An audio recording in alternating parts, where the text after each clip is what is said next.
Thank you, Madam Speaker. Today we're talking about Bill S-5, an act to amend the Canadian Environmental Protection Act and other legislation. This initiative is welcome because the Environmental Protection Act hasn't been updated since 1999 and much has happened since then. But I don't want to overstate the significance of what's going on here. This draft bill streamlines a program that is already in place and has been working effectively for many years.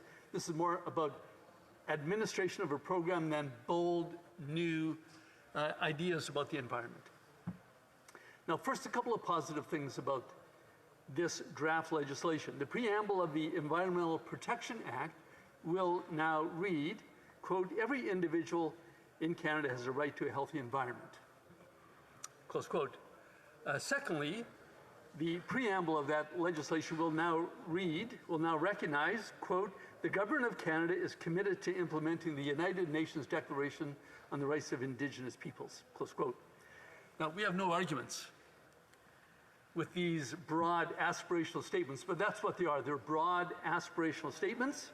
There's nothing in the bill that gives substance to these statements. In fact, we're going to have to wait 2 years to see the government's implementation framework to see what the government considers to be a healthy environment.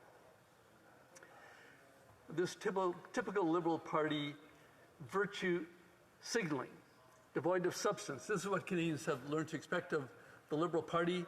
Lofty words, but little substance.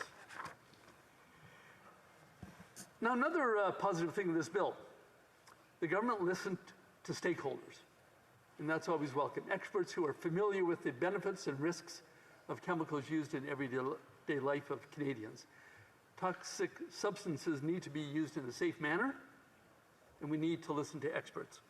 Bill 5 preserves the risk-based approach to chemical management as opposed to the hazard-based approach. Now, my understanding of the distinction is that the preferred risk-based approach focuses on actual outcomes. It does a risk-benefit analysis.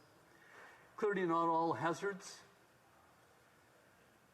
can be removed out of our lives, but they can be managed. And that's what this bill does, and that's a good thing. We accept that. The bill also continues the tradition of being facts and evidence-based.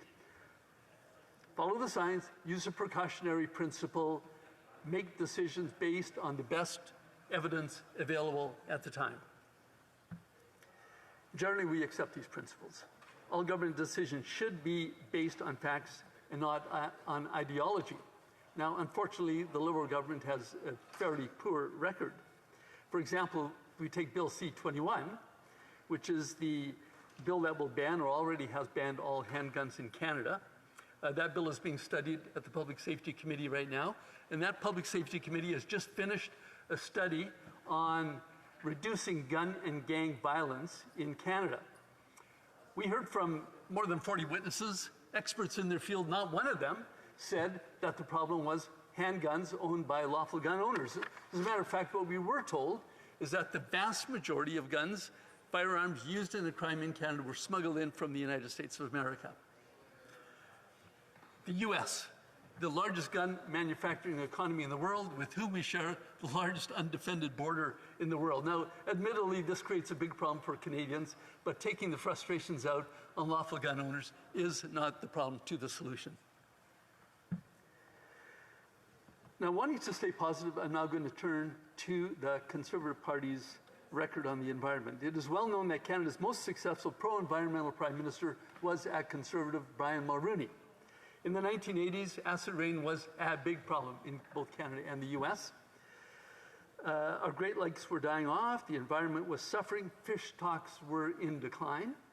Now, Mr. Mulroney claims as his biggest and proudest achievement the Canada-US air quality agreement that finally broke the back of acid rain. This achievement was not about virtue signaling, it was about achieving real measurable results. It took real effort. It took cooperation with our neighbors. It took political will and stamina. It took the common sense approach that Conservatives preferred. Now, we understand that global climate change is in fact global.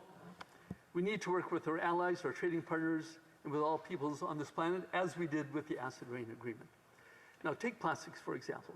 With the amendments to the Environmental Protection Act in the bill that we're talking about today, plastic manufactured items will be listed as toxic. We knew this was coming. And here's what our Conservative Party campaign platform for last year contained. It said, quote, "To meaningfully contribute to tackling ocean plastic, we must recognize that plastic is a global problem." Close quote. Now, further on, our platform said this: "The current government's approach has been heavy on slogans, but light on action. Declaring plastics toxic isn't helping our environment, but is driving jobs away from Canada." Close quote.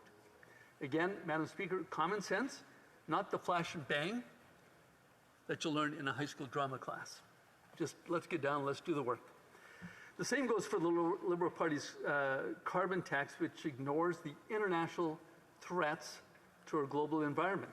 Liberals want Canada to produce less carbon. So their solution, well, let's leave our natural resources in the ground and let's let other countries rack up carbon debits. Let's produce less natural gas and let Russia fill the void in Europe. Let's produce less oil and make Saudi Arabia and Venezuela happy. Now, Madam Speaker, it would be one thing if the Liberals' version of the price on pollution actually had the desired effect. But despite a lot of pious talk on emission reductions, Canada is falling further behind. And now the Liberals are going to triple the carbon tax. How high does it have to go before we're actually going to start to see our emissions come down? Maybe in a few years' time, we're going to see what the tripling, what effect it had. Maybe it's going to have to be tripled again after that. Canada is a big and a cold country. We're going to consume energy just to survive, just to operate.